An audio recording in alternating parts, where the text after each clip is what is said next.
ایک شخص عمیر یا بلال نے رسول اللہ صلی اللہ علیہ وسلم سے پڑی ہوئی چیز کے بارے میں دریافت کیا۔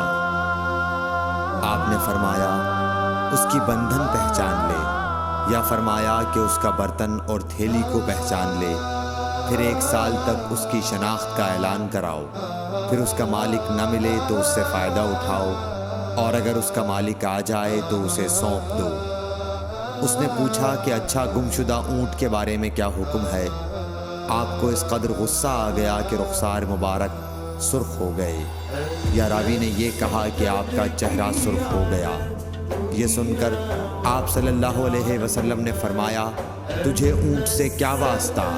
اس کے ساتھ خود اس کی مشق ہے اور اس کے پاؤں کے سم ہیں، وہ خود پانی پر پہنچے گا اور خود پی لے گا اور خود درخت پر چرے گا، لہٰذا اسے چھوڑ دو یہاں تک کہ اس کا مالک مل جائے۔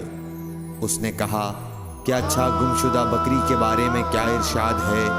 آپ نے فرمایا وہ تیری ہے یا تیرے بھائی کی، ورنہ بھیڑیے کی غذا ہے۔ صحیح بخاری حدیث نمبر 91۔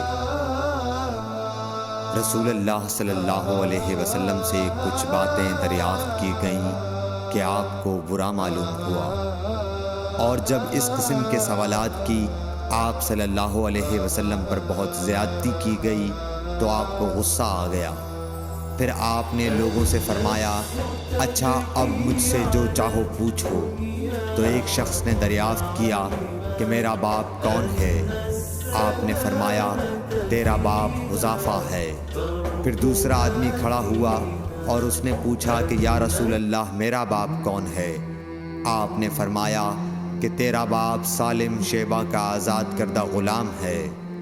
آخر حضرت عمر رضی اللہ تعالیٰ عنہ نے آپ کے چہرہ مبارک کا حال دیکھا تو عرض کیا، یا رسول اللہ ہم ان باتوں کے دریافت کرنے سے جو آپ کو ناگوار ہوں اللہ تعالیٰ سے توبہ کرتے ہیں۔ صحیح بخاری حدیث نمبر 92۔